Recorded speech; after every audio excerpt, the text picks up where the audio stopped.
हाथरस में लड़की के साथ हुई दरिंदगी को लेकर आज हरियाणा अभिभावक एकता मंच की जो महिला सेल है वो बीके चौक पर मौन प्रदर्शन कर रही है।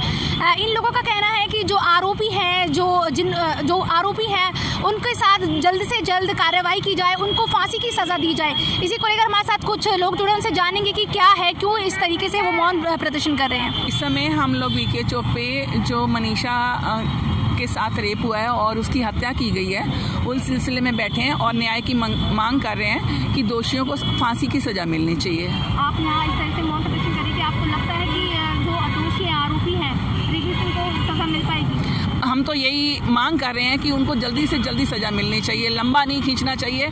ऐसे दोषियों को, ऐसे दरिंदों को बहुत ही जल्दी फांसी की सज़ा मिल जाए। ये तो उन लोगों के साथ बहुत ही गलत हुआ है और ये पुलिस प्रशासन ने बहुत गलत किया है। और एक तो लड़की मर गई और दूसरा उसकी डेड बॉडी भी उसके माँ बाप को नहीं दी गई, तो ये तो बहुत ही अन्याय है मनीषा के पेरेंट्स के साथ। हम तो सरकार से यही अपील करते हैं कि न्याय करो और न्याय की मांग ही कर रहे हैं। न्याय के मांगने के लिए ही हम बैठे हैं सारे सामाजिक कर्ता यहाँ पर। जैसे कि अभी पूनम जी ने कहा कि हम लोग सामाजिक कार्यकर्ता हैं, हमारे पास बहुत सी ऐसी बच्चियाँ आती हैं जो यौन शोषण के शिकार होती हैं और जिनके साथ कई बार रेप होता है, तो वो लड़कियां थाने चौकी में जाने से डरती हैं। हम उन लोगों की मदद करते हैं, उनको महिला थाने में लेके जाते हैं, वुमेन सेल में लेके जाते हैं, उनके बयान करवाते हैं, उनको न्याय दिलाते हैं। तो प्लीज़ जब भी हम जाते हैं थाने में या वुमेन सेल में तो हमारी सुनवाई होनी चाहिए। मैम, हम लोग एक बच्ची है मनीषा, उसके जस्टिस के लिए बैठे हुए हैं। हम सरकार से ये चाहते हैं कि जैसे निर्भया के कांड में इतना टाइम लग गया, इस कांड में इतना टाइम ना लग के जल्दी से जल्दी दोषियों को सज़ा दी जाए और मनीषा को न्याय दिलाया जाए। किस प्रकार की सज़ा है दोषियों को आप दिलवाना? हम फांसी दिलवाना चाहते हैं, ओनली फांसी के अलावा कुछ भी नहीं। ऐसे दरिंदों को सिर्फ फांसी होनी चाहिए। जिन्होंने उस मासूम बच्ची के ऊपर तरस दिखाया, उसकी जीभ काट दी, उसकी रीढ़ की हड्डी टूट गई, उसके बाद प्रशासन इतनी लापरवाह कि प्रशासन ने उसकी डेड बॉडी को बिना पेरेंट्स को दिए जला दिया गया।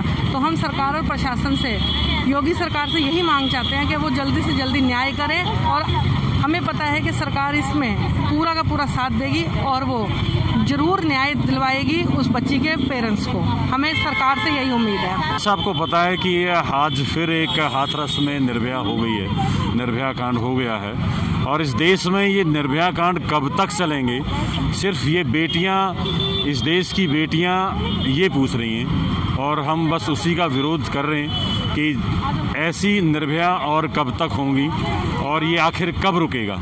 सारी देश की बेटियां अपने पापा से, अपने भाई से, अपने चाचा से, अपने टीचर से पूछ रही हैं कि आखिर ये कब तक रुकेगा और किसी के पास इस बात का कोई जवाब नहीं है कि आखिर ये कब तक रुकेगा।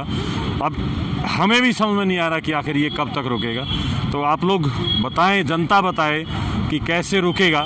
क्या एक बहुत बड़ी क्रांति होगी, ब्लडिश क्रांति होगी तभी रुकेगा, या मुझे नहीं पता कि कब कैसे रुकेगा। सरकार की जो सज़ा है जो दोषियों को मिलनी चाहिए, क्या कहना चाहते हैं? जब तक भय नहीं होगा, अभी पीछे माननीय प्रधानमंत्री जी ने भी कहा था कि भय बिना प्रीत नहीं होती, तो उन्हीं को याद दिलाना चाहिए कि भय बिना भी ये अपराध रुकेंगे नहीं। तो जब तक सख्ताई नहीं होगी, जब तक संवेदनशीलता नहीं होगी, तब तक मुझे लगता नहीं है कि ये रुकेगा। हर एक माँ बाप को अपने बेटों को समझाना चाहिए कि जो बाहर बेटी घूम रही है वो उनकी बहन के बराबर है। तो ये भावना जब तक नहीं आएगी तब तक इस देश में रुक पाना, मुझे बड़ा दुख हो रहा है कि मेरी बेटी भी पूछ रही थी कि ये आखिर पापा ये कब तक रुकेगा। तो देखा आपने, जो ये लोग हैं यहाँ पर जिस लड़की के साथ दरिंदगी हुई है उसके लिए यहाँ पे बैठे, उसको न्याय दिलाने के लिए यहाँ पे बैठे हैं। क्या आप देखना होगा कि जिस तरीके से लोग सामने आए हैं लड़की को न्याय दिलाने के लिए, या फिर से एक बार निर्भया की तरह ये केस ऐसे ही खिंचने वाला है?